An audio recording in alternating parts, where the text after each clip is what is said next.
Nous laissons derrière nous tout ce que nous avons de plus cher.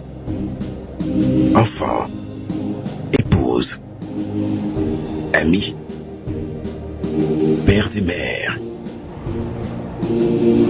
Fièrement, nous répondons à l'appel du devoir. Pour que les déplacés et réfugiés rentrent à la maison. Pour que nos enfants reprennent le chemin de l'école. Pour que jaillisse la lumière de la réconciliation entre les peuples, pour le Mali, pour la patrie. Cette voie, nous l'avons choisie, au prix de nos vies. Nous défendrons nos couleurs. Et si nous laissons derrière nous veuves et orphelins, nous vous prions, prenez soin d'eux.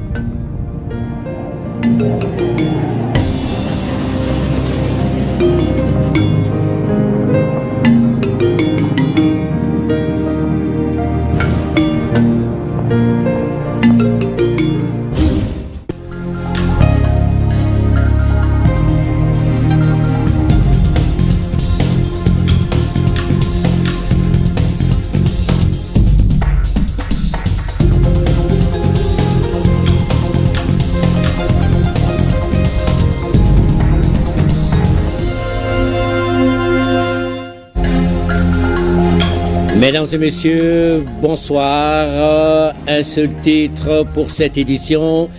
Demain 1er janvier 2025, jour de l'an. Nous sommes aujourd'hui le 31 décembre, dernier jour de l'année 2024. Dans moins de 4 heures, on fera le grand saut dans la nouvelle année. Occasion pour le président de la transition, chef de l'État, le général d'armée Assimi Goïta, de s'adresser à la nation dans un discours officiel. Nous vous invitons à suivre.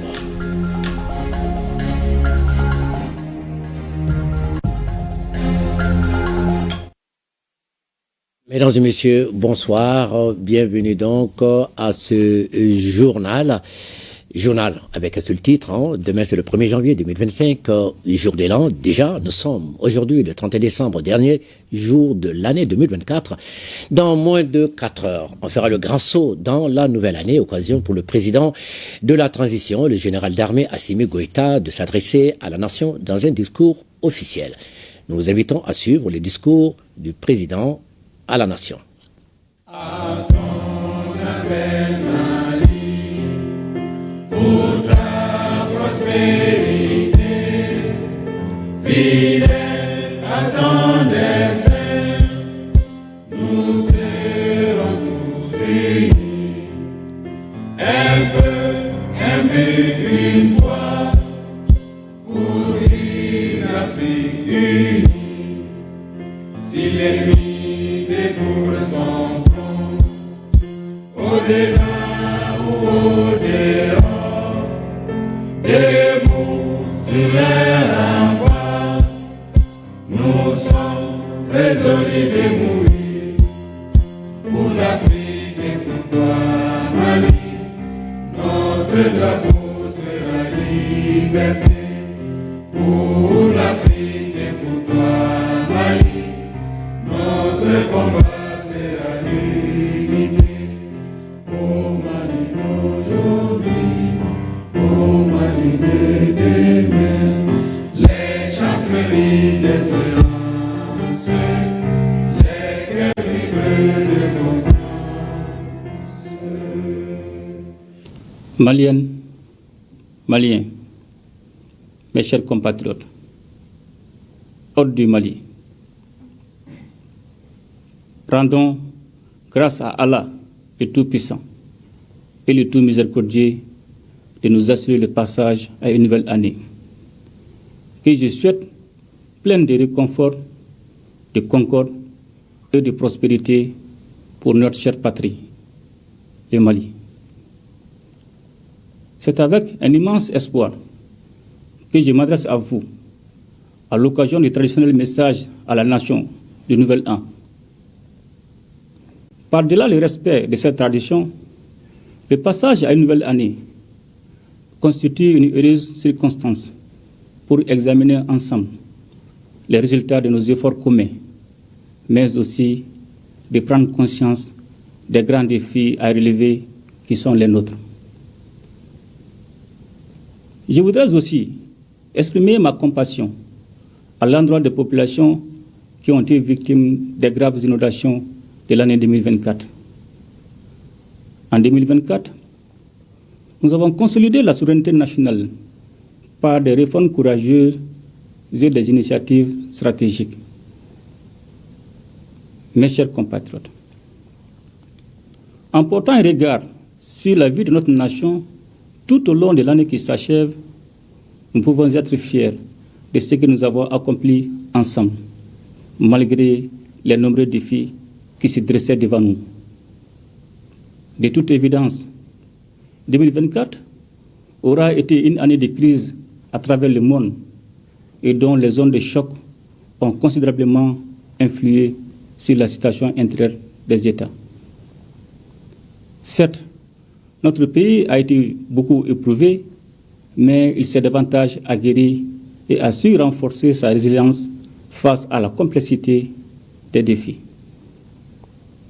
Je voudrais, à juste titre, rendre un hommage mérité au peuple, tant son soutien est resté indéfectible aux côtés des autorités de la transition à l'occasion des grandes réformes entreprises par les organes de la transition. L'élan de solidarité nationale et le désir ardent de souveraineté véritable ainsi amorcé par les Maliennes et les Maliens ne doit aucunement s'essouffler pour le bonheur de nos populations. Mes chers compatriotes,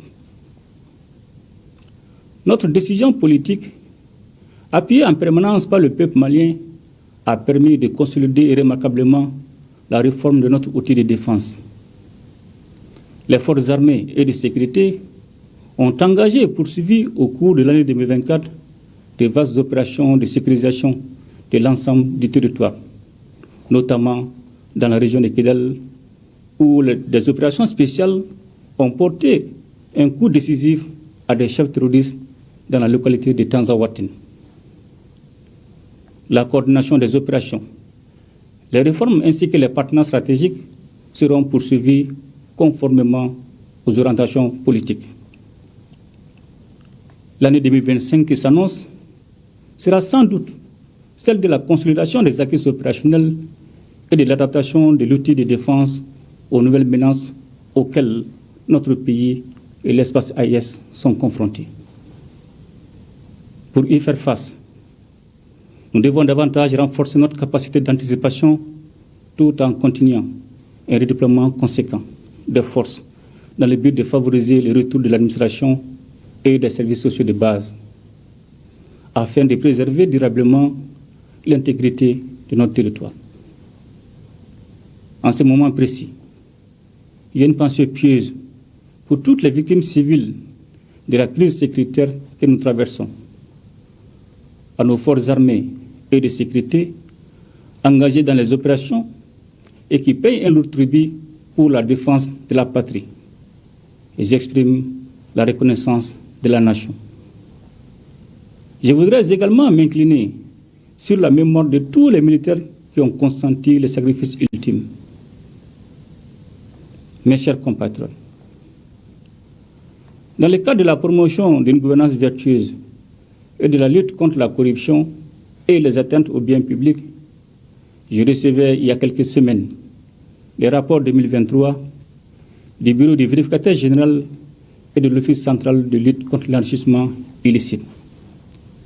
C'est le lieu de réaffirmer notre engagement à poursuivre cette dynamique porteuse d'équité et de justice sociale. La session spéciale de la Cour d'assises en juillet dernier marque également un tournant majeur dans la lutte contre les infractions économiques et financières dans notre pays. Malgré un contexte économique difficile, le gouvernement s'emploie à assurer une gestion efficiente des ressources publiques et à réduire le déficit budgétaire.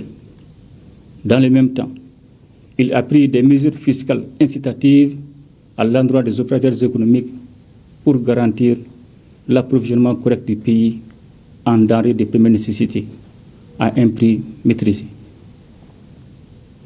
Le soutien au secteur privé, amorcé par une introduction initiale de 200 milliards de francs CFA et porté par la suite à plus de 346 milliards de francs CFA, joue un rôle déterminant dans la relance économique du pays. Cet appui contribue également de manière significative à la réduction de la dette intérieure, renforçant ainsi la stabilité et la résilience de notre économie. Dans cette optique, le gouvernement a décidé de renforcer la place de l'État dans des secteurs stratégiques comme les télécommunications et les banques, en devenant actionnaire majoritaire de la Sotelma et de la BNDA. Sur un autre plan, la politique de diversification du secteur minier a porté ses premiers fruits avec l'ouverture de la mine de lithium de Goulamina dans la région de Boukouni, qui figure parmi les plus grands gisements de lithium au monde. Dans le cadre de la défense des intérêts du peuple malien, les études menées dans le secteur minier ont permis de réviser l'ensemble des conventions d'établissement. C'est ainsi que les anciennes conventions ont été adaptées aux exigences du Code minier de 2023, ce qui permet d'apporter annuellement une contribution de 1022 milliards de francs CFA, soit un impact additionnel de plus de 585 milliards de francs CFA. Le gouvernement entend conforter cette dynamique afin que le secteur minier soit un véritable pourvoyeur des ressources pour financer le développement de notre pays, selon la vision 2063, dont le lancement a eu lieu cette année. Mes chers compatriotes, notre peuple, à travers le dialogue intermalien, a marqué sa constance, mais surtout sa conviction pour l'avènement d'un Mali nouveau, le Mali Koura, le Mali de nos rêves, où nos valeurs sociétales reprendront tout leur sens au profit de la construction nationale sur fond de souveraineté. Le chantier du Mali Koura, que nous bâtissons courageusement et méthodiquement, s'appuie essentiellement sur notre foi en l'avenir du Mali, avec comme objectif l'émergence d'un Malien de type nouveau, le Mali d'un Koura, un patriote et un bâtisseur.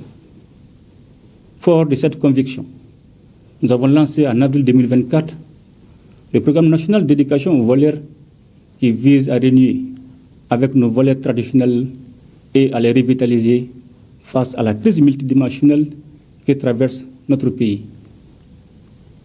Conformément à ma vision de donner une culture de Mali Koura à la jeunesse et à inculquer la valeur sociétale aux jeunes du Mali dans une dynamique de revitalisation culturelle de nos territoires, je décrète l'année 2025, l'année de la culture au Mali, toute chose qui participera à la renaissance culturelle de notre pays, avec nos valeurs cardinales de paix, de cohésion sociale et une promotion accrue des talents de nos artistes, avec une valorisation de notre patrimoine culturel commun.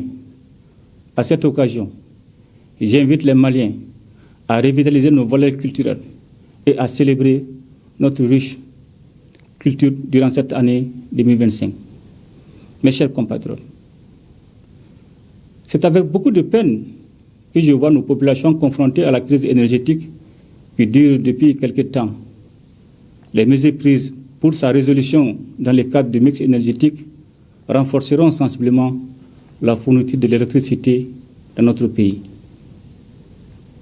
Le lancement des projets structurants tels les centrales solaires de Sanangourouba, de Safo et de Tchakadougou participent de cette ambition gouvernementale. Suivant mes instructions, le gouvernement intensifie les efforts pour une résolution durable de la crise énergétique. Mes chers compatriotes, nos actions politiques et économiques au plan interne sont soutenues par une diplomatie active qui porte partout la voix du Mali et notre exigence de respect de la dignité et de la souveraineté de l'État. La création de la Confédération des États du Sahel avec le Burkina Faso et le Niger a constitué l'événement majeur dans la sous-région ouest africaine en raison de ses implications politiques et géostratégiques. C'est avec une grande satisfaction que je constate l'évolution positive de notre confédération. L'AES dont les volets diplomatiques et militaires constituent une lueur d'espoir pour nos peuples. Sur un plan économique, les mécanismes d'harmonisation des procédures douanières et des politiques d'intégration sont en cours pour garantir le développement socio-économique de nos États. Mes chers compatriotes, au moment où nous amorçons une étape cruciale de la transition, un nouvel élan a été donné avec la nomination d'un nouveau Premier ministre chargé de conduire des réformes prioritaires. L'union sacrée est donc indispensable pour réussir ce tournant décisif. C'est donc avec une grande confiance en l'avenir du Mali éternel que je souhaite à toutes et à tous une bonne et heureuse année 2025. Ensemble, nous ferons le Mali Koura, qu'Allah bénisse le Mali et protège les Maliens. Je vous remercie. À ton appel, Mali, pour ta prospérité, fidèle à ton destin, nous serons tous réunis. Un but, une foi, pour une Afrique unie. Si l'ennemi découvre son front, au-delà ou au-dehors, debout sur les remparts, nous sommes résolus de mourir pour l'Afrique et pour toi, Mali. Notre drapeau sera liberté pour l'Afrique et pour toi, Mali. Notre combat sera l'unité. Au Mali d'aujourd'hui, au Mali de demain, les chants fleurissent d'espérance, les cœurs vibrent de confiance. C'était l'adresse de Nouvel An du chef de l'État à la Nation. Comme vous venez de le suivre, le président de la transition décrète 2025 l'année de la culture au Mali. Dans son discours, le chef de l'État s'est prononcé sur les mesures en cours afin de renforcer la fourniture de l'électricité, mais aussi les dispositions prises pour le développement socio-économique du pays. Plusieurs autres sujets, dont la création de la Confédération des États du Sahel, ont été évoqués par le général d'armée Assimi Goïta. Les grandes lignes de son discours, c'est avec Mahamadou Koné. Maliennes, Maliens, mes chers compatriotes.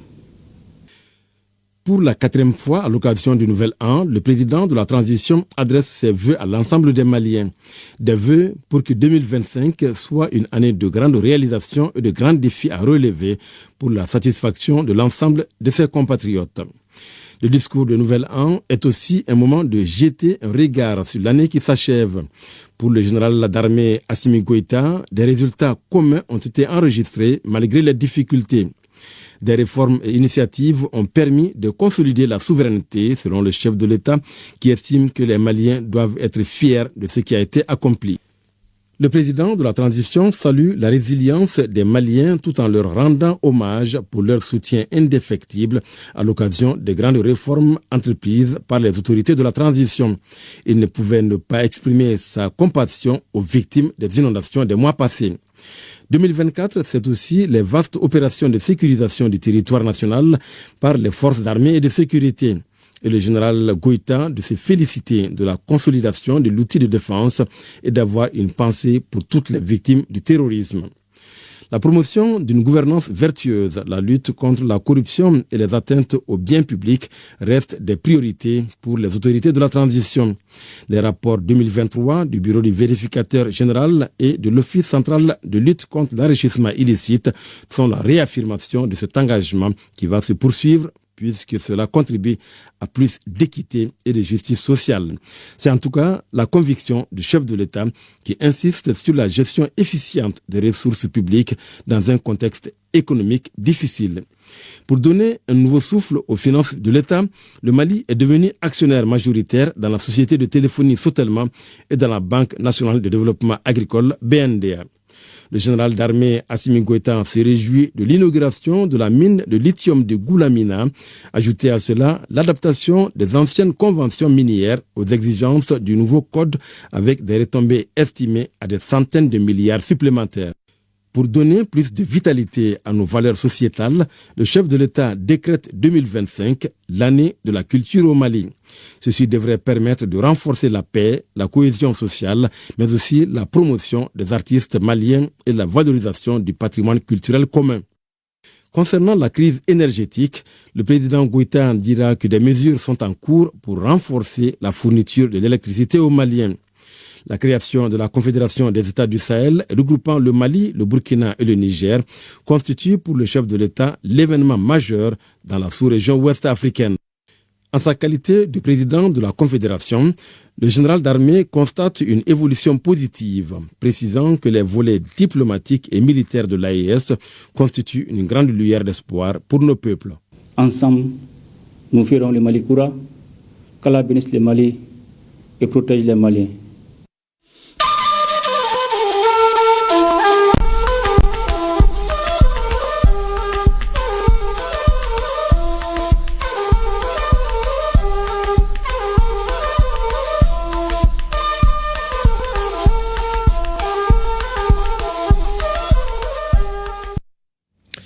Le Premier ministre, le général de division Abdoulaye Maïga, vient d'effectuer une visite de travail et d'amitié au Niger. Lors de cette première sortie à l'extérieur, après sa nomination au poste de Premier ministre, il a eu des échanges avec le président du Conseil national pour la sauvegarde de la patrie, CNSP, le général de brigade, Abdourahmane Tchani.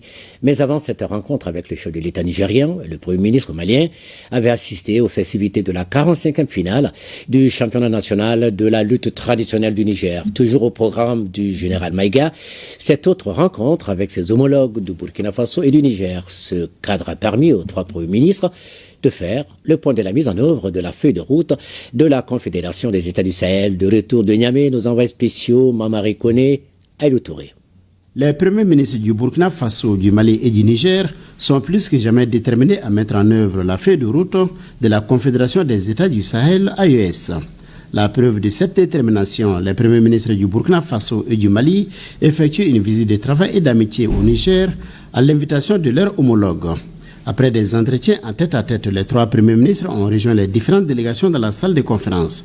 Occasion pour le premier ministre du Niger de remercier ses homologues pour avoir fait le déplacement à Niamey. Cette visite est un geste de solidarité et de cohésion entre les trois pays au moment où l'espace AES fait face à de nombreux défis. C'est une occasion pour renouveler nos remerciements, pour montrer à nos populations africaines, que cette marche-là, en parfaite intelligence, en parfaite cohésion, et l'engagement de notre pays à cheminer dans cette voie que nos trois peuples ont décidé de pratiquer. Nous avons un même peuple, un même destin, dans un même espace.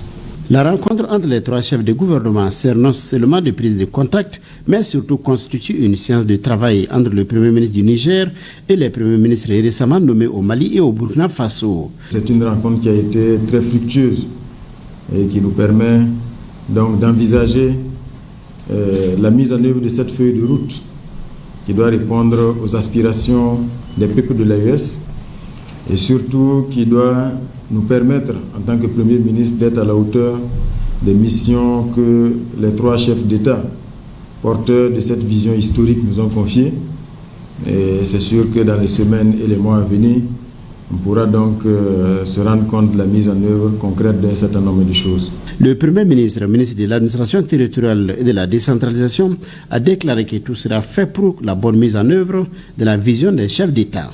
Je voudrais vous transmettre les chaleureuses salutations de son Excellence le général d'armée Assimi Goïta, président de la transition, chef de l'État de la République du Mali, président de la Confédération des États du Sahel, AES.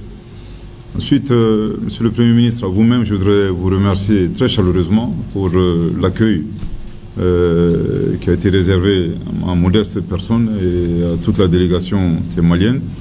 C'est avec un grand plaisir que nous avons répondu à votre invitation. Nous avons tenu à rendre une visite de courtoisie à son Excellence le général Abdourahmane Tiani, président du CNSP, chef de l'État du Niger, qui nous a prodigué de sages conseils et des orientations quant à la mise en œuvre de la feuille de route de la Confédération des États du Sahel. Nous avons également eu l'occasion d'être briefés sur le contenu de la déclaration du collège des chefs d'État de l'AES, insistant surtout sur les tentatives de déstabilisation dont sont l'objet malheureusement nos États de la part des États voisins. Mais nous avons tenu à donner des gages de garantie à son Excellence le général Abdourahmane Tiani sur l'engagement des différents gouvernements, que ce soit du Niger, du Burkina Faso et du Mali.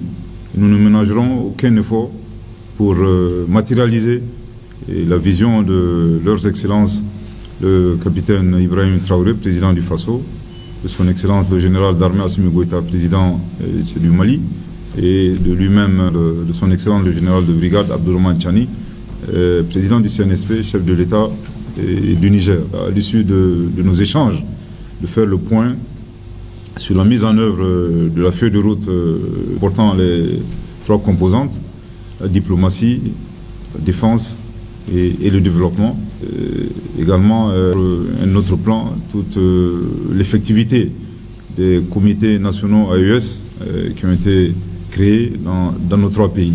Le général de division Abdoulaye Maïga a également exprimé toute son appréciation et ses remerciements aux autorités nigériennes pour la bonne organisation du Sabre national 2024 qui symbolise l'unité et la cohésion. Une activité qui regroupe trois grandes symboliques. Politiquement, c'est un facteur d'unité et de cohésion nationale. Sur le plan culturel, également compris que la lutte rend hommage à l'histoire des sociétés nigériennes. Sur le plan sportif, nous avons pu voir deux lutteurs très en forme. Je profite pour féliciter bien entendu le lutteur de Niamey, sachant que le lutteur de Dosso n'a pas démérité. Cette rencontre aura permis au Premier ministre de la Confédération des États du Sahel de renforcer davantage la coopération entre les pays au sein de l'espace. Lors de cette visite, le Premier ministre était accompagné par le ministre de l'Artisanat, de la Culture, de l'Industrie hôtelière et du Tourisme, du ministre de la Promotion de la Femme, de l'Enfant et de la Famille, du secrétaire général du ministère en charge des Sports ainsi que de quelques membres de son cabinet. Et nous restons au Niger où le président du CNSP, le chef de l'État, a reçu en audience hier après-midi une délégation des leaders religieux de confession chrétienne conduite par Monseigneur Laurent Lampo, archevêque de Niamey. Les échanges ont porté sur la vie de la nation. C'était en présence des membres du CNSP, Abdul Karim Maman Barmou et Yazi Rabiou. Cette audience accordée par le président du Conseil national pour la sauvegarde de la patrie, chef de l'État, le général de brigade Abdourahmane Tiani, à la délégation des leaders religieux de confession chrétienne conduite par l'archevêque de Niamey, s'inscrit dans le cadre des consultations avec les forces vives de la nation sur les questions d'intérêt national. Il nous a remerciés pour nos engagements vis-à-vis de cette nation dans la prière et l'accompagnement des membres du CNSP. Nous avons aussi, à notre tour, remercié le président pour l'accompagnement par rapport à nos communautés chrétiennes. Et à Noël, nous avons vu des délégations nous présenter les vœux du président lui-même. Et cela montre que entre chrétiens et musulmans, il y a une cohabitation pacifique pour notre nation. Nous repartons très contents sur ces nouvelles et nous allons encore continuer à porter cela dans la prière, dans nos églises, afin que la paix advienne au Niger. Monseigneur Laurent Lampo a réaffirmé l'engagement de la confession chrétienne à accompagner le Conseil national pour la sauvegarde de la patrie et le gouvernement dans la quête de la souveraineté du pays. Il a également souligné qu'ils continueront les prières en faveur du Niger et de son peuple et aux autres pays de l'AES pour que la paix et la cohésion sociale règnent davantage dans l'espace AES. Au Burkina Faso, le Premier ministre Jean-Emmanuel Ouédraogo a procédé à la remise officielle d'équipements médico-techniques au ministre de la Santé, le docteur Robert Gargougou. C'était ce mardi 31 décembre 2024 à Ouagadougou. Ces équipements, acquis à hauteur de plus de 5 milliards de francs CFA, viennent renforcer le système de santé. La cérémonie de remise avec Nyarkité Dar. Donner la santé à tous les Burkinabés partout où ils se trouvent, le gouvernement s'engage à fond avec cette autre remise de logistique roulante et de matériel médico-technique. Il s'agit spécifiquement de 10 ambulances, de 39 pick-up et de 625 motocyclettes d'une part et d'autre part, d'équipements de blocs opératoires, de réanimation et de 83 équipements de laboratoire. Ces équipements sont composés de chariots d'anesthésie pour endormir les patients, de tableaux opératoires qui peuvent supporter jusqu'à 230 kg, de respirateurs pour la réanimation, de lits électriques également pour les patients en réanimation, des échographes, notamment des échographes portatifs, des ECG et des moniteurs multiparamétriques pour surveiller les paramètres vitaux. Selon le Premier ministre, ce dont traduit la volonté du président du Faso d'améliorer l'offre de santé au Burkina Faso. Tout cela devrait permettre véritablement de répondre à deux objectifs majeurs. Le premier, c'est la qualité de l'offre de soins aux citoyens burkinabés partout sur le territoire burkinabé. Et l'autre élément, c'est l'amélioration des conditions de travail de ces braves agents de santé qui, en dépit de toutes les difficultés, tous les jours, se battent dans un esprit de sacrifice pour que tous les Burkinabés puissent bénéficier des soins de santé de qualité. Le Premier ministre Rim Talba Jean-Emmanuel Ouédraogo appelle à un usage optimal des matériels acquis à la sueur du contribuable. C'est un matériel qui a coûté près de 5 milliards 800 millions de francs CFA, dont 90% financés par le budget de l'État, c'est-à-dire financés par le contribuable burkinabé. C'est aussi l'occasion, et nous avons tenu à inviter M. le ministre de la Santé à prendre toutes les dispositions utiles pour que les agents sur le terrain qui vont être les bénéficiaires de ce matériel-là en prennent le plus grand soin, afin que l'impact soit non seulement significatif, et surtout que l'impact soit durable. Les matériels d'équipement des blocs opératoires, de réanimation et de laboratoires sont destinés à l'ensemble des centres hospitaliers universitaires et centres hospitaliers régionaux, selon le directeur général de la Société de gestion de l'équipement et de la maintenance biomédicale du Burkina. Quant à la logistique roulante, notamment les motocyclettes, elles iront dans toutes les formations sanitaires pour faciliter la mobilité des agents au niveau des CSPS ainsi que les agents de santé à base communautaire. Il a été officialisé hier le nouveau logo de l'AES, une belle œuvre graphique qui prend en compte les réalités et les aspirations des 3 pays membres, dans la forme tout comme dans le fond. On peut, sans se tromper, dire que la conception du logo de l'AES a pris en compte tous les aspects essentiels en la matière. Dans le reportage qui suit, Cheikh Oumar Sangaré passe à la loupe le nouveau logo avec les regards des spécialistes du graphisme. L'harmonie offre la beauté forge l'admiration et l'admiration réaffirme la consistance de l'idéal de création de la Confédération des États du Sahel. Voici le nouveau logo de l'AES. L'œuvre identitaire est formée d'un ensemble de cercles dont un orangé illustrant le soleil rayonnant qui annonce une nouvelle ère pour nos pays. Au milieu se dresse un majestueux baobab, un arbre de notre espace dont le bois tendre est gorgé d'eau, d'où son surnom arbre bouteille. Le baobab est aussi appelé arbre de vie ou arbre pharmacien à cause de ses vertus médicinales et c'est là-dessous que se tenaient les grandes rencontres au village. Voilà pourquoi, sous les baobabs de ces logos, on retrouve les silhouettes de différents personnages pour exprimer la diversité démographique qui est un atout pour notre région. Les 3 étoiles dorées qui brillent représentent nos 3 pays, le Mali, le Burkina Faso et le Niger. D'un point de vue artistique, ce logo est un symbole identitaire de l'AES. Et nous, on nous disait de l'enfance que mes mains m'appartiennent, mes pieds m'appartiennent, mais la parole ne m'appartient pas. Et ce sont ces paroles-là qui étaient prononcées sur l'arbre à palabre, qui est symbolisé ici effectivement par le baobab, qui montre l'enracinement profond de nos États. Et il y a un auteur qui disait qu'il faut s'enraciner au plus profond de l'africanité et rester ouvert aux 80 du monde. Donc les baobabs représentent effectivement cet enracinement, n'est-ce pas, l'espoir effectivement de ces États du Sahel. Le cercle est un symbole qui signifie le rassemblement. Quand les gens se mettent ensemble, vous vous rassemblez, donc on dit que vous avez constitué un cercle familial. Donc dans le cercle familial, on discute de tout et on échange de tout. Et le fait d'employer des cercles, n'est-ce pas, pour vraiment symboliser, n'est-ce pas, schématiser, n'est-ce pas, ce regroupement-là, ça je l'ai beaucoup apprécié. Donc on est en train de traverser cette période difficile ensemble. Mais avec ces pays, ces trois pays, c'est-à-dire qui sont ancrement solides dans nos racines, ces défis, on va les relever dans le bon sens.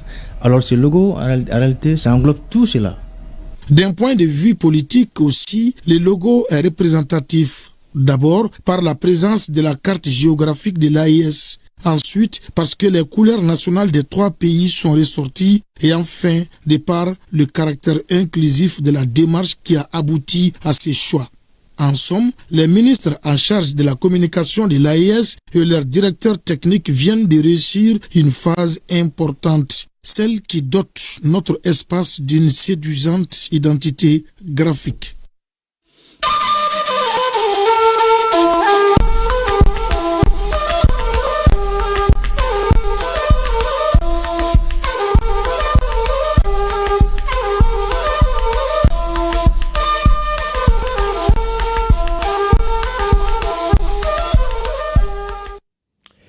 Nous vous en parlions hier en marge de sa visite en Mauritanie où il est porteur d'un message du président de la transition du général d'armée Assimi Goïta au président mauritanien Mohamed Ould Al-Ghazouani. Le ministre des Maliens établi à l'extérieur de l'intégration africaine Moussa Ag Atayer a rencontré à l'ambassade du Mali des Maliens vivant en Mauritanie et une diaspora estimée à ce jour à quelques 50 000 personnes. Le point avec nos envoyés spéciaux à Nouakchott, Ousmane Daou et Idrissa Traoré. Pour répondre à l'appel du Mali, le ton est donné par l'hymne national.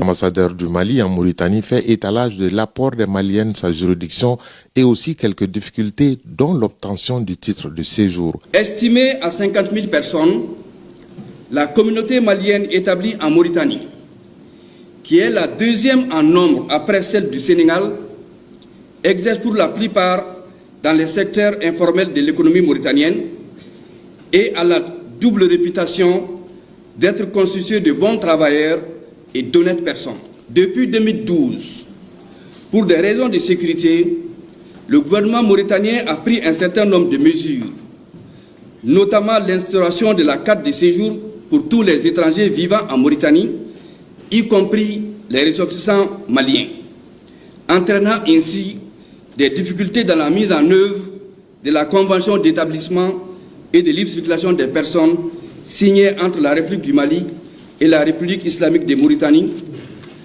le 25 juillet 1963 à Nouakchott. Échanger, écouter, partager les vraies informations du pays sans détour ni langue de bois avec les grands changements des autorités de la transition à l'endroit de la diaspora malienne. La place de la diaspora s'est considérablement améliorée, pour ne pas dire s'est renforcée depuis l'avènement de la transition. La diaspora est représentée au Conseil national de transition.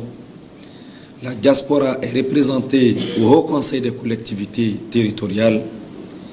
Et avec l'adoption de la nouvelle constitution, la future Assemblée nationale va réserver également un quota pour la diaspora au sein de l'Assemblée nationale, au sein du Sénat et également au sein du Conseil économique, social et environnemental.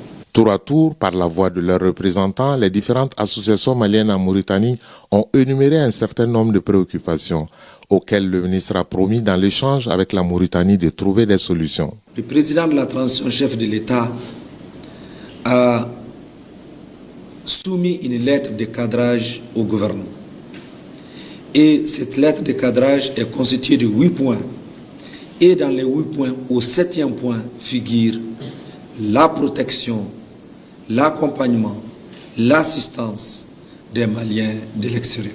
Je vous donne l'assurance que ce point 7 des instructions du président, notre boussole dans tout ce que nous allons entreprendre au sein du département, c'est-à-dire nous allons donner la priorité à la protection, à l'accompagnement et au bien-être des Maliens qui vivent à l'extérieur.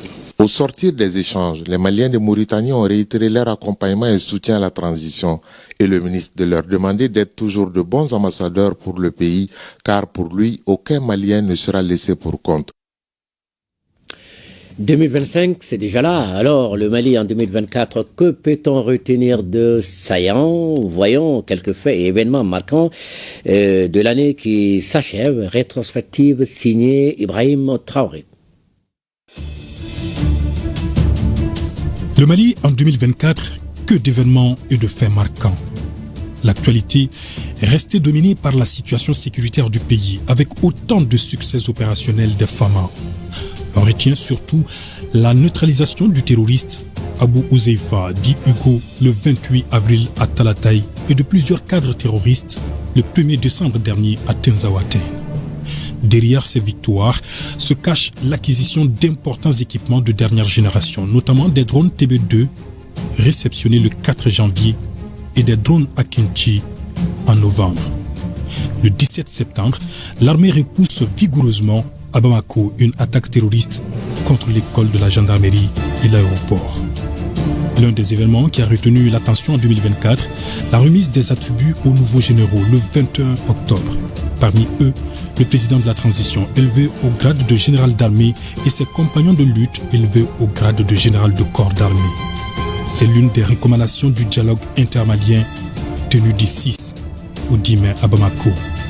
Ce DIM est suivi de la mise en place d'une commission de rédaction de la charte pour la paix et la réconciliation nationale. 2024, au plan diplomatique, est marqué par l'annonce le 28 janvier du retrait du Mali, du Niger et du Burkina Faso de la CEDEAO. Les trois pays forment depuis le 6 juillet dernier la Confédération des États du Sahel, suite au premier sommet de l'AES tenu à Niamey, au Niger.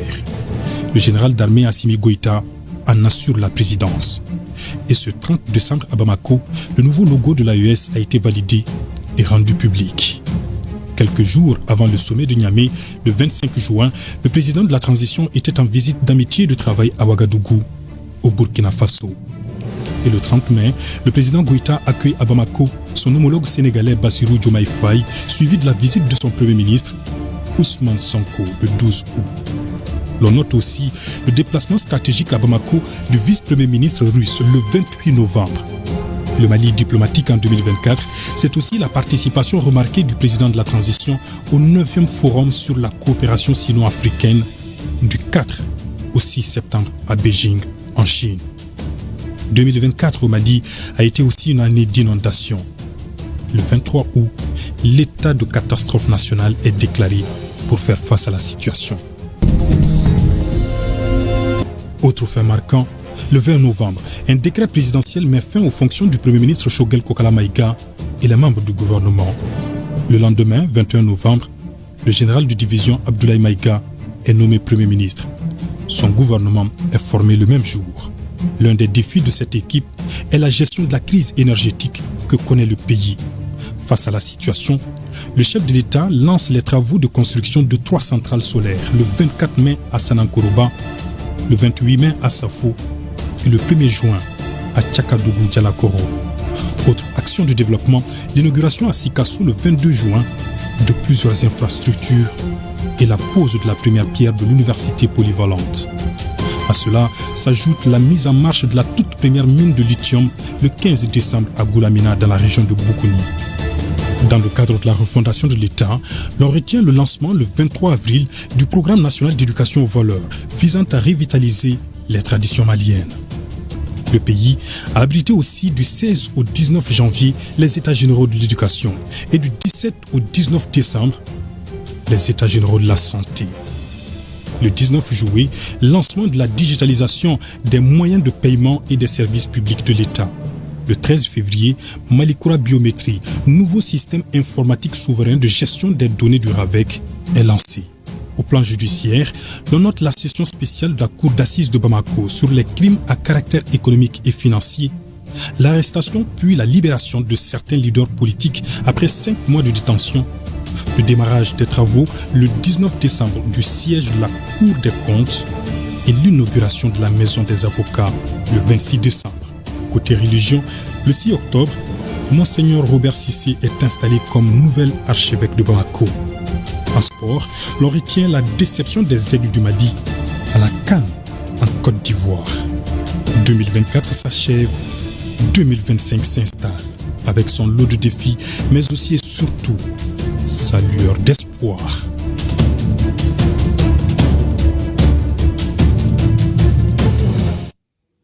Absolument. Merci à vous. Ibrahim Traoré, vivement d'autres actions structurantes au cours de l'année 2025. Bamako, dans la mouvance de la fête de la Saint-Sylvestre, en famille, en groupe, d'amis ou individuellement, c'est selon.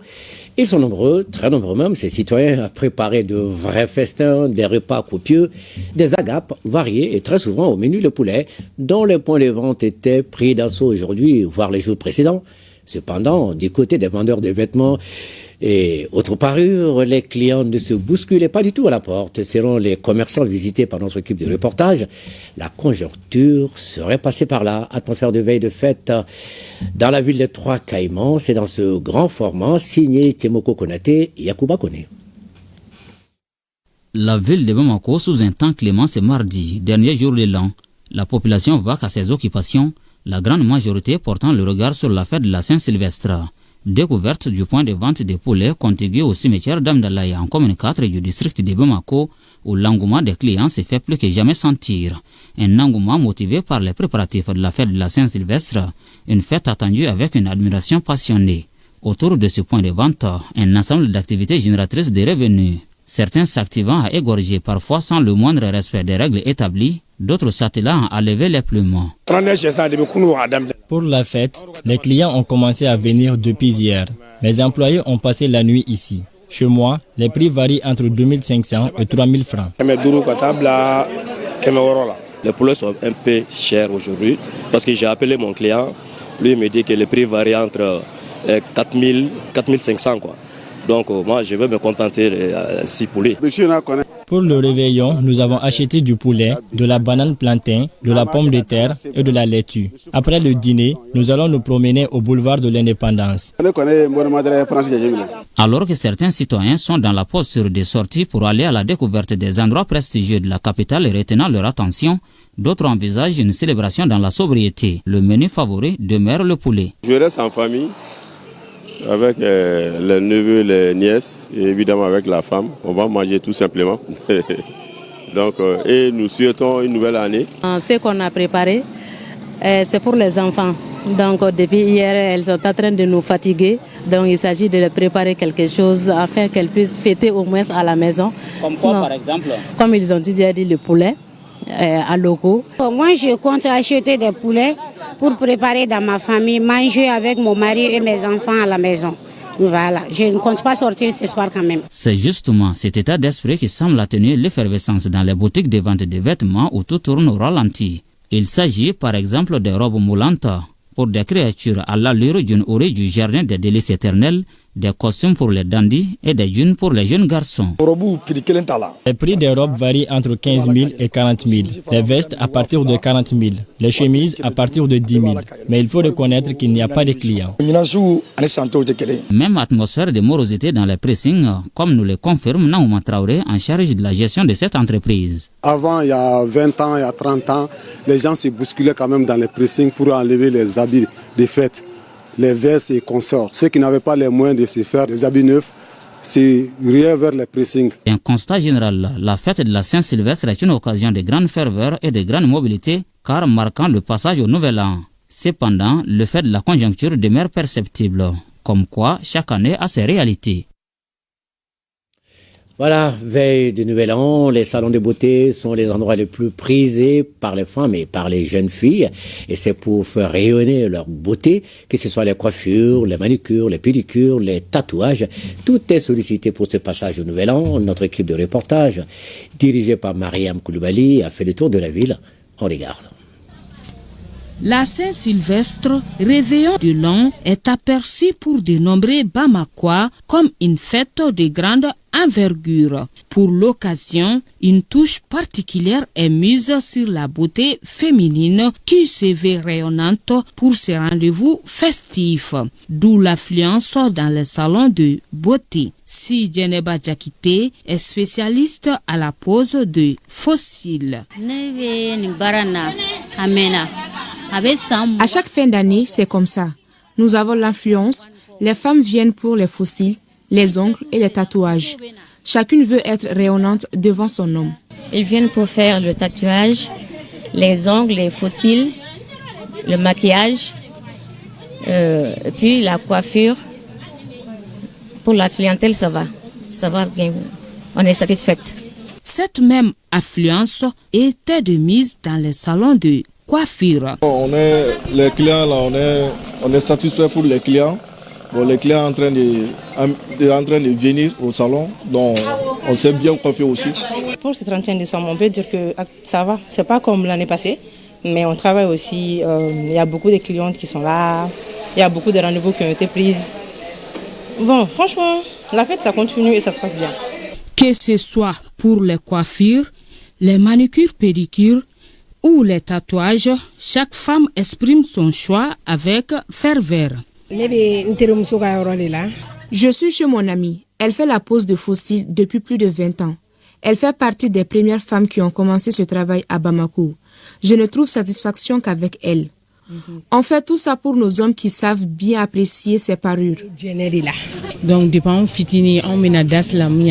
Je suis là pour faire mes ongles et les fossiles. Depuis notre tendre enfance, on vient ici pour nous rendre belles. Le mot femme rime avec la beauté. C'est la fête de fin d'année. Je suis là pour me faire belle. Et c'est la satisfaction totale. Si toutes ces retouches sont mises en œuvre pour conquérir le cœur des hommes, ceux-ci, tout comme les enfants, ne restent pas indifférents à cette affaire de beauté. Ils s'affirment également chez les coiffeurs. Aujourd'hui, c'est le 31. Les gens doivent venir se rendre beaux pour entrer dans la nouvelle année. Donc sinon, le problème c'est qu'ici, il y a tout le temps de la clientèle. Mais en fin d'année, aussi, c'est un peu plus débordé, en fait, c'est ça. En général, je me coiffe toujours, mais aujourd'hui, il se trouve que c'est le dernier jour de l'an, donc peut porter bonheur, ça peut porter chance, donc oui. Reste à formuler le vœu pour que la fête soit belle et que l'année 2025 soit une année de prospérité et de paix pour un Mali. Et bonne année à tous. Justement, dans le cadre des festivités de fin d'année, le Conseil régional de la jeunesse du district de Bamako, en collaboration avec la délégation spéciale de la mairie du district de Bamako, a lancé une caravane de sensibilisation des jeunes sur l'interdiction de l'utilisation des pétards. Et c'est le boulevard de l'Indépendance qui a abrité ce lancement. Et on fait le reportage avec Aliou Abdoulaye Touré. Une fête sans incident, stop aux pétards et aux feux d'artifice. Ce sont ces messages véhiculés au cours de cette campagne de sensibilisation qui a pour objectif d'informer au maximum la jeunesse sur l'interdiction de l'utilisation des pétards en cette veille de fête. Dans nos familles, dans nos quartiers, non à l'utilisation des pétards ce soir. On peut fêter sans pétards. Si on utilise des pétards, ça peut amener beaucoup de dégâts. La jeunesse, ensemble, non au pétard, non au pétard, non au pétard. Cette initiative de la jeunesse est soutenue et accompagnée par la délégation spéciale de la mairie du district de Bamako. Dans le cadre de l'application des mesures instaurées par nos plus hautes autorités, à savoir le communiqué du ministère de la Sécurité et de la Protection civile, qui interdit l'utilisation des feux d'artifice et des pétards lors des cérémonies de célébration des fêtes de fin d'année. Parce que les pétards, c'est au niveau des familles, les pétards, c'est au niveau des concessions, les pétards, c'est au niveau des ruelles. Lorsque les jeunes vont s'engager pour s'abstenir, pour essayer de veiller à conseiller leurs collègues, et on pourra résoudre ce problème-là. Nous lançons un appel à chaque chef de famille, à chaque femme de ménage, aux autorités et légitimités traditionnelles de s'investir personnellement pour qu'il n'y ait pas de feux d'artifice, pour qu'il n'y ait pas de pétards, pour qu'on puisse vivre sereinement ces fêtes dans la joie, dans le bonheur et la prospérité. Par cette campagne de sensibilisation, la délégation spéciale de la mairie du district de Bamako joue ainsi sa partition pour parvenir à terme à l'utilisation des pétards. Voilà la fête sans pétard ni feu d'artifice, message lancé, message certainement entendu. Une fête dans la fête, la deuxième chaîne de télévision du Mali, ORTM 2, souffle ses 13 bougies ce mardi 31 décembre. ORTM 2, deux fois plus proche, comme slogan, la chaîne régionale pour Bamako et environ, dédiée aux jeunes et aux femmes. Une mission qu'elle a remplie depuis sa création avec plusieurs responsables qui se sont succédés à la tête, chacun avec son approche, sa stratégie, son plan de développement, mais toujours en épousant les contours de l'esprit du service public de l'Office. À l'occasion de ce 13e anniversaire de ORTM 2, nous sommes allés à la rencontre de certains de ces responsables et agents qui ont participé à l'évolution de la structure. C'est un reportage de Dala Traoré. Merci de nous suivre. C'était là le coup d'envoi de TM2, la télévision Mali 2. Coup d'envoi donné ici par le président de la République. Monsieur le Président, pourquoi le choix du 31 décembre? Il y a 13 ans, feu le président Amadou Toumani Touré donnait ainsi le ton de l'ouverture officielle de la deuxième chaîne de télévision du Mali, TM2. Une chaîne conçue à l'origine comme une télévision de proximité pour les jeunes et les femmes. C'est une chance et une véritable expérience pour ces anciens agents qui ont servi la chaîne dès le départ de cette aventure historique. Nous étions là dès le départ, on va même dire un peu avant le départ, parce que rédacteur en chef au niveau de la rédaction de la première chaîne de télévision, nous avons eu un peu à avoir un regard sur le casting, ensuite la préparation de ce qui devait être la future rédaction de TM2 en son temps et de ORTM2 aujourd'hui. J'étais chargé surtout du sport et de la rédaction aussi, en épaulant la première rédactrice en chef Fata Maïga. Donc j'étais là, je l'aidais un peu dans les tâches. Mais ce qu'il faut retenir surtout, c'est que le tout premier direct de TM2, c'était l'émission sportive que j'ai eu la chance et le privilège de présenter. J'ai présenté le journal juste une semaine après l'ouverture de la chaîne. Donc ça a été un tremplin pour moi parce que ça m'a permis d'être connu au Mali. Partout où je passe maintenant, tout le monde me reconnaît. Comme tout autre service, de la création de TM2 devenu par la suite ORTM2 à nos jours, plusieurs agents de la boîte ont occupé des postes de responsabilité avant de passer le relais à d'autres. Mon passage à ORTM2, j'ai retenu beaucoup de choses, surtout cette expérience particulière vécue, parce que c'était quand même une nouvelle chaîne, avec une nouvelle rédaction, et il fallait travailler sur beaucoup d'initiatives afin de créer assez de contenu pour ce journal consacré essentiellement à l'information de proximité, à l'information, comme on le dit, service. Donc, c'était une belle expérience. Ah ben les ambitions... Je ne sais pas si c'était des ambitions smart, je ne sais pas trop, mais j'en avais beaucoup quand même pour ORTM2, en termes d'abord de recherche des ressources propres. Nous avions des idées, en termes de contenu du programme également, nous en avions. En tout cas, pour moi, il s'agissait vraiment de faire de ORTM2 une télévision émergente. De bons souvenirs certes, mais aussi des difficultés qui ont marqué le passage des anciens de la chaîne ORTM2. Comme toutes les autres télévisions, il y a des hauts, il y a des bas. Certes, la division technique a été toujours confrontée à des difficultés, notamment à savoir le travail qui était censé être fait par plusieurs machines au début, on le faisait par une seule machine. Et actuellement, vu qu'une seule machine, nous avons plus de 17 machines qui sont en train de faire ce travail. Il faudra comprendre aussi qu'il y a l'évolution technologique qui est là, qui nous suit de près. Donc nous sommes obligés de nous adapter à ces évolutions technologiques. C'était surtout, on va dire, c'était un manque de personnel. C'était une rédaction où il n'y avait pas assez de journalistes, il n'y avait pas assez de cadreurs, assez de monteurs. Donc bref, il n'y avait pas assez de personnel. On venait ici souvent présenter les journaux ici, les journaux ici, les journaux télévisés ici le week-end. On n'avait pas d'imprimante. On était obligé de rédiger les chapeaux en manuscrit, d'aller présenter le journal comme ça avec. On avait des reporters qui ne fournissaient pas aussi leurs chapeaux. On était obligé de refaire tout ce travail à leur place. Si beaucoup a été fait par les anciens dirigeants et agents de ORTM2, ceci ne manque tout de même pas de souhaits et de suggestions à formuler pour la bonne marche et un avenir radieux de la chaîne. Donc, il faut faire des bons programmes, séduire le plus grand nombre de populations et séduire également l'annonceur pour qu'il vienne mettre son argent là-dedans. Je souhaite encore plus de moyens à la disposition de cette chaîne qui grandit tout doucement, progressivement. Je souhaite que le contenu soit beaucoup plus amélioré dans tous les domaines. Il faudra que les téléspectateurs puissent comprendre aussi que nous ne faisons pas un travail pour le saboter. Si nous le faisons, c'est pour le faire bien. Alors il y a des erreurs qu'on peut commettre et ces erreurs-là, nous nous en excusons sincèrement et leur demander de rester accrochés à leur télévision. 13 ans, ce n'est pas encore l'âge de la sagesse, mais un temps largement suffisant pour accumuler des expériences et expertises permettant d'assurer un avenir radieux.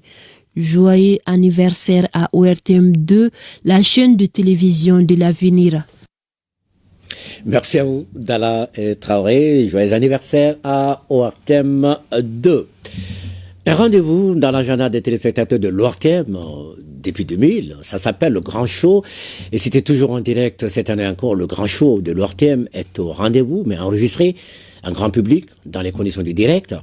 Le Grand Show 2024 de l'ORTM est un programme festif avec des animations interactives, des performances artistiques pour célébrer l'année écoulée et accueillir la nouvelle année avec brio dans l'allégresse. L'innovation 2024, ce sont des performances musicales mixtes, live et playback avec plusieurs artistes réunis autour d'un orchestre et drivés par les animateurs les plus en vue de la boîte. À voir sur le plateau ce soir, Amadou et Mariam, Oumou Sangaré, Vieux Farka Touré, Fatih Kouyaté, Fatim Diabaté, haut de gamme, Master Soumi, le comédien Yoro Diakité, Petit Goro, Oumar Konaté, Serouché, la liste est longue. Il y a également plusieurs autres surprises pour rendre cette fête belle en présence d'un charmant public de tous les âges, de l'humour aux vœux, en passant par les potpourris.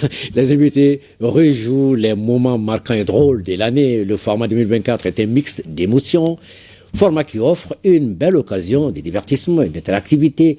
Justement, ce qu'il faut pour boucler l'année qui s'achève et réveillonner en beauté avec votre télévision nationale. Rendez-vous donc tout à l'heure, c'est à 22h30 pile sur ORTM 1 et 2 pour vivre le passage à 2025. Et c'est une coordination éditoriale de Amadou Koudjo et la grosse équipe de production dirigée par Yeye Sabo. À tout à l'heure donc. Et voilà, c'est la fête. Le ministre du Travail, de la fonction publique et du dialogue social qui communique, qui rappelle en application des dispositions de la loi numéro 05040 du 22 juillet 2005 relative aux fêtes légales en République du Mali, que la journée de demain, mercredi 1er janvier 2025, jour de l'an, est chômé et payé sur toute l'étendue du territoire national. Donc demain, 1er janvier 2025, chômé et payé sur toute l'étendue du territoire national. Bonne fête à tout le monde. Le chef d'état-major général adjoint des armées, le général de division Keba Sangaré, a présidé aujourd'hui, 31 décembre 2024, la cérémonie officielle de passation de commandement entre les commandants du centre d'instruction Boubacar Sadassi de Koulikoro, entrant et sortant. Le colonel Issa Kaloga, 23e commandant du 10 Centre, fait valoir ses droits à la retraite. Après des dizaines d'années de loyaux services rendus à la nation malienne, son successeur, le colonel-major Aboubakar Sérémé, s'est engagé avec son équipe à suivre les directives établies par son prédécesseur en veillant à ce que le centre continue de remplir efficacement sa mission. C'est un reportage de Djemba Moussa Konaté. La revue des troupes par le commandant sortant du centre d'instruction Boubacar Sadassi de Koulikoro, le colonel Issa Kaloga, suivi de celle du chef d'état-major général adjoint des armées, le général de division Kewa Sangaré, marque la cérémonie de départ des rangs des forces armées maliennes du colonel Issa Kaloga. L'instant est solennel et plein d'émotion. Après la passation des témoins entre les deux commandants, le nouveau commandant du centre d'instruction Boubacar Sadassi a effectué sa première revue des troupes qui marque le début de son commandement au centre d'instruction Boubacar Sadassi, mais aussi à la place d'armes de Koulikoro. Monsieur le chef d'état-major général adjoint des armées, je m'engage avec mon équipe à suivre les directives que vous avez établies, en veillant à ce que le centre continue de remplir efficacement sa mission.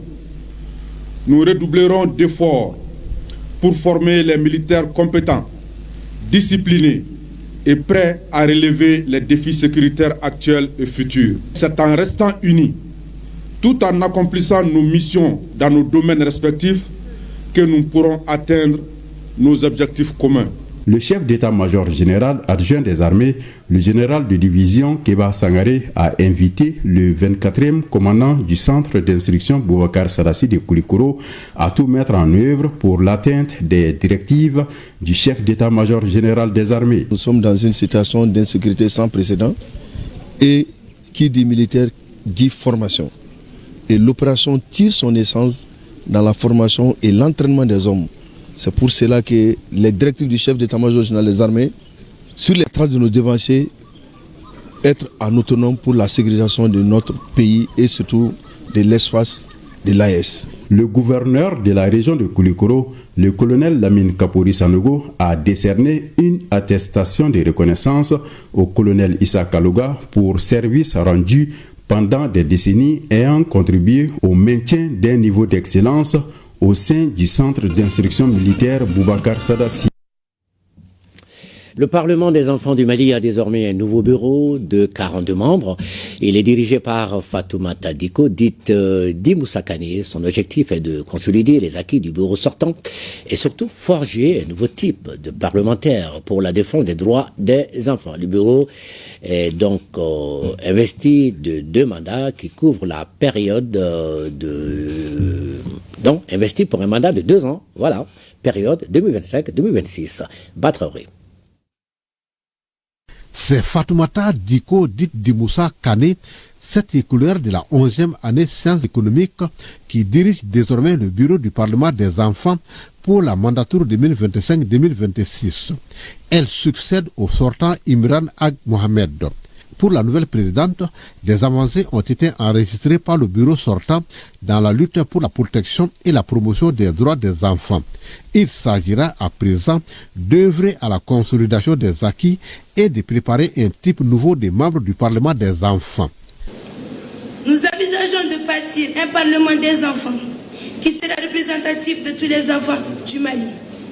Notre ambition est que la structure soit active à tous les niveaux, pour porter haut la voix de l'ensemble des enfants. La mission sera menée avec beaucoup d'ambition et pour cela, des documents de plaidoyer ont été adressés à plusieurs partenaires dont l'UNICEF. Nous avons aussi confiance que vous saurez plaider les causes des enfants qui ont le moins de possibilités pour se faire connaître leurs besoins et faire valoir leurs droits. La session qui s'achève a engendré la création d'un nouveau groupe parlementaire, éducation aux valeurs. Cela conformément aux idéaux de la refondation prônée par les plus hautes autorités. Vous avez également été imprégné sur les valeurs éducatives de chaque membre du Parlement. Le nouveau bureau comprend 42 membres dont l'âge varie de 12 à 16 ans pour la mandature 2025-2026. Plus de 32 milliards 700 millions de francs CFA, c'est le budget prévisionnel 2025 de l'Office malien de l'habitat. Les administrateurs ont examiné ce budget et son programme, mais également l'état d'exécution des activités de 2024, ainsi que son budget. C'était à la faveur de la 48e session ordinaire de l'OMH, un reportage de Nuhu Sissoko.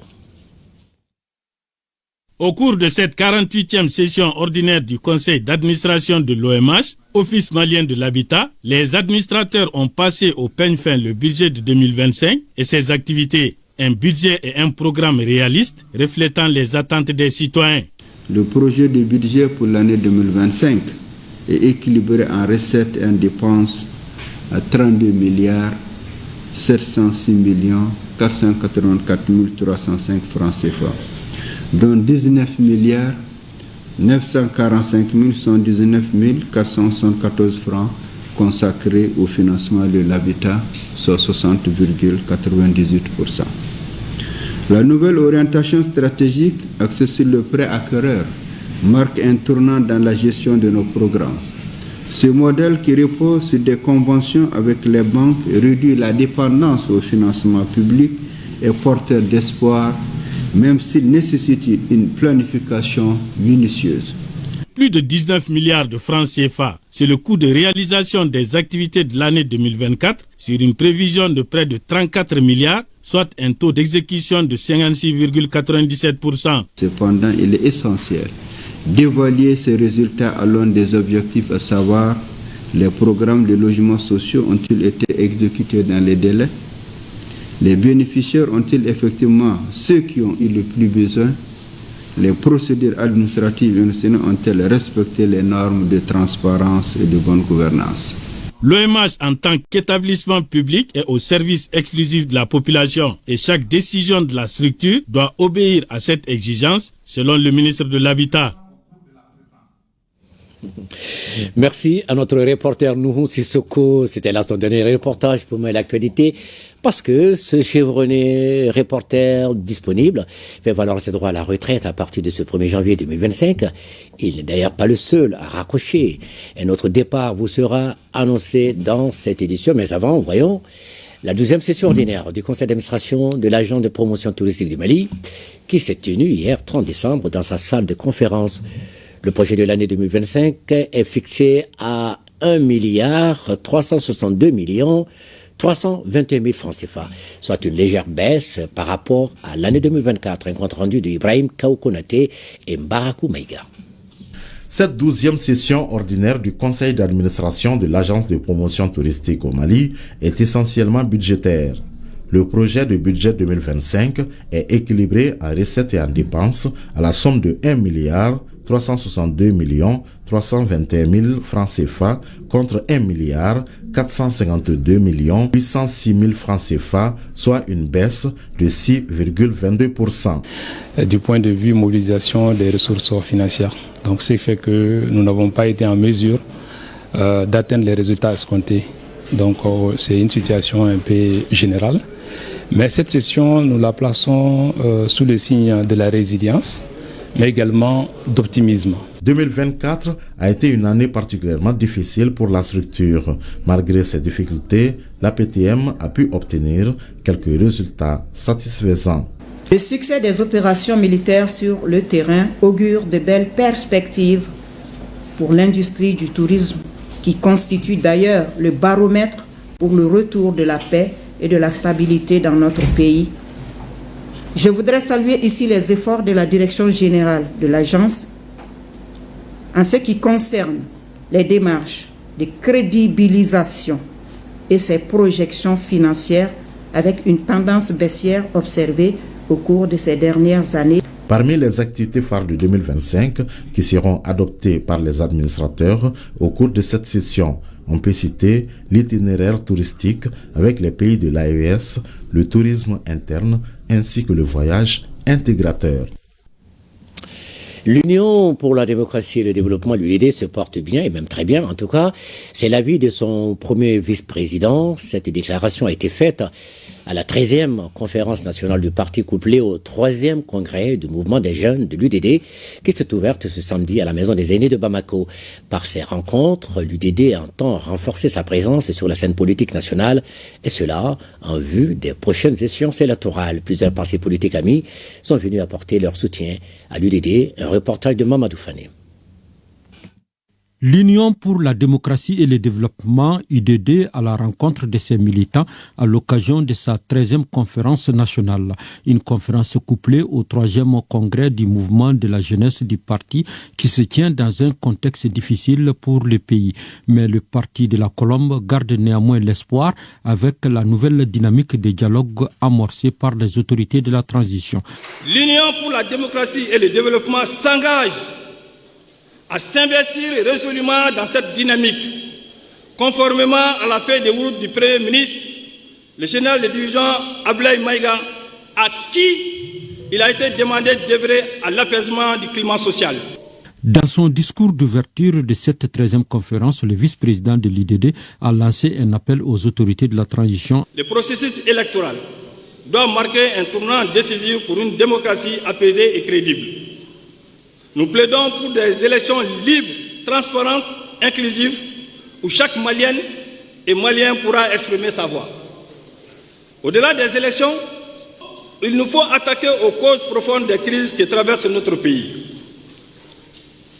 Chaque Malien doit se mobiliser contre l'insécurité persistante qui fragilise nos régions et nos communautés.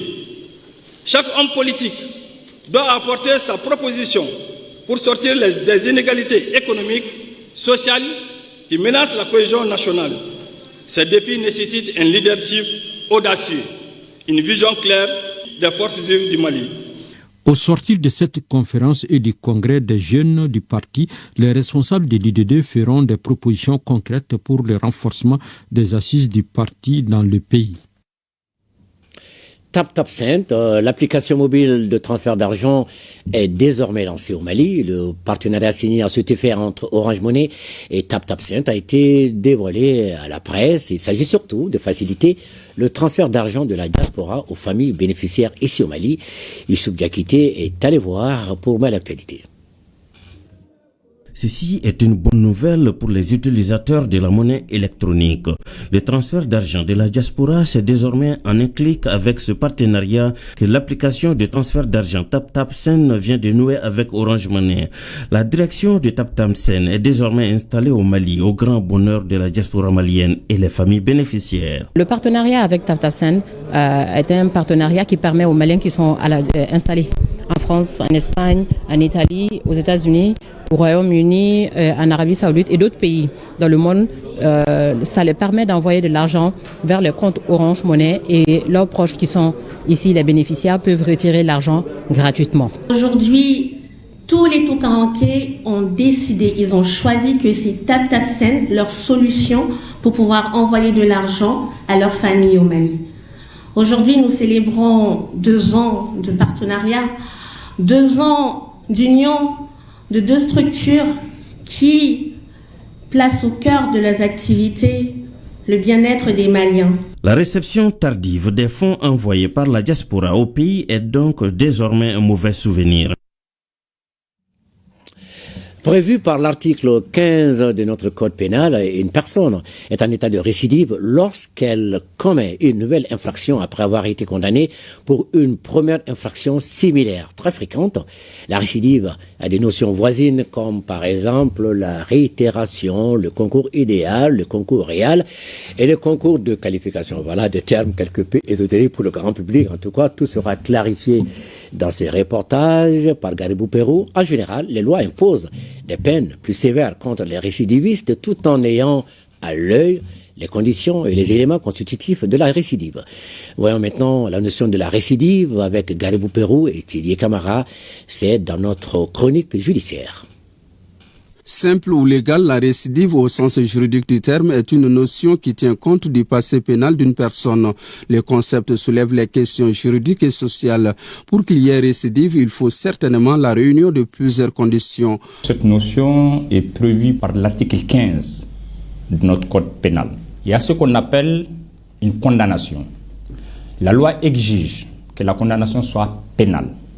C'est-à-dire qu'à l'issue du procès, il faut qu'il y ait une peine privative de liberté, à telle enseigne que les peines de sûreté et les peines d'amende ne sont pas prises en compte.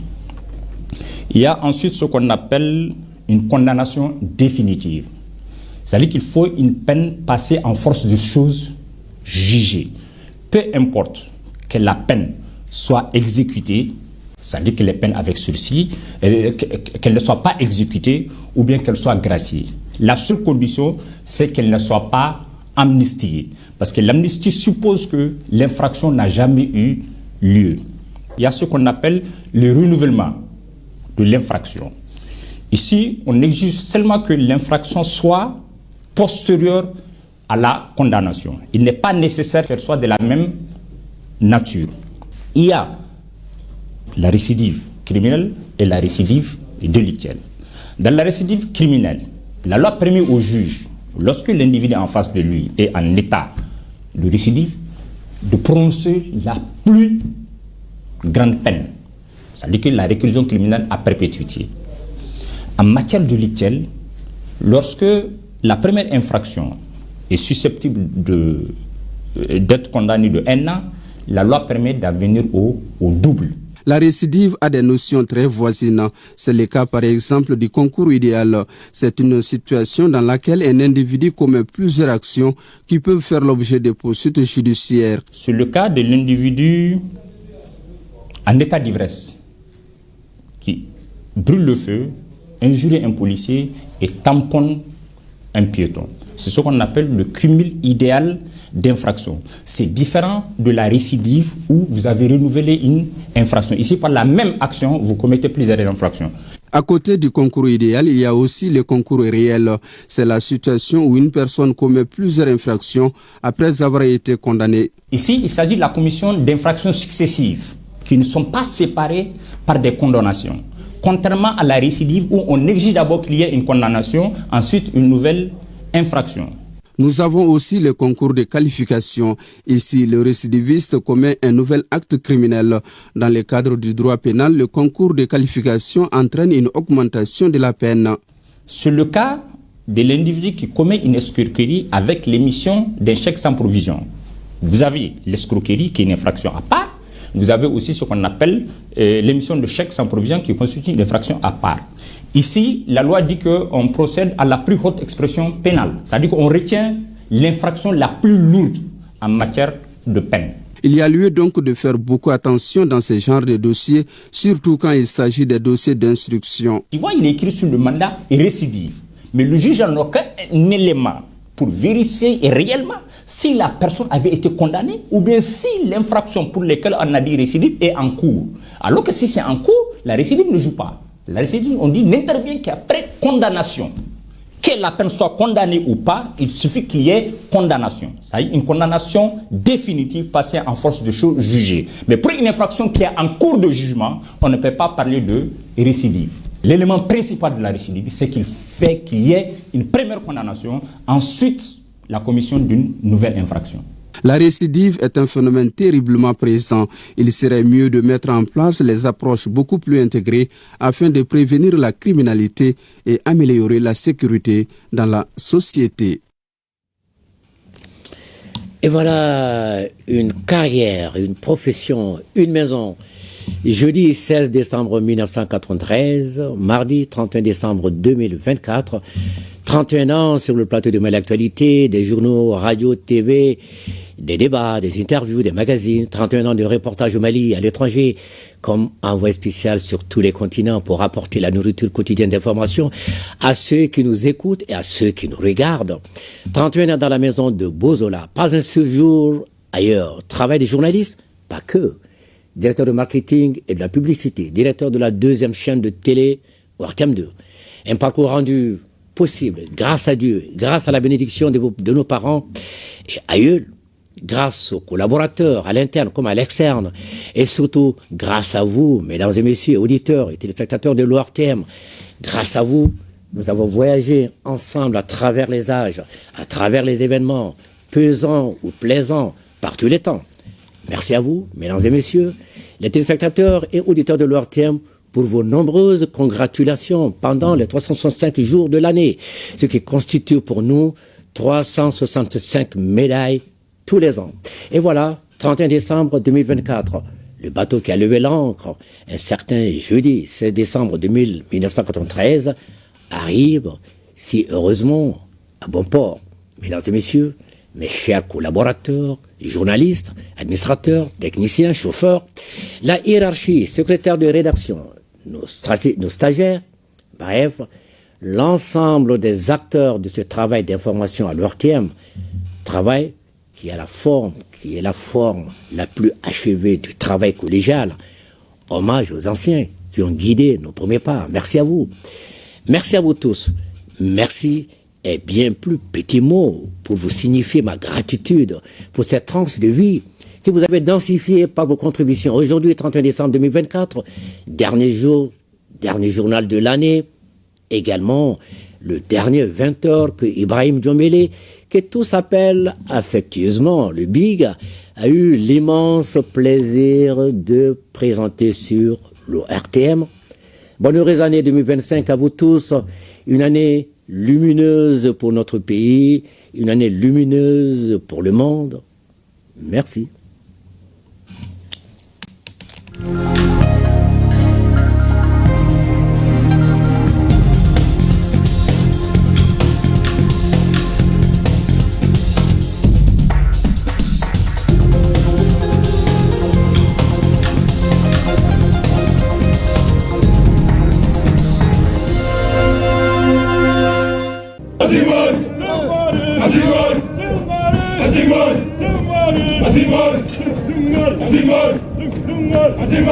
Nous laissons derrière nous tout ce que nous avons de plus cher.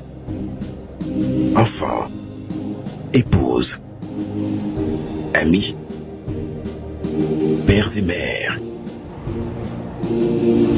Fièrement, nous répondons à l'appel du devoir. Pour que les déplacés et les réfugiés rentrent à la maison. Pour que nos enfants reprennent le chemin de l'école.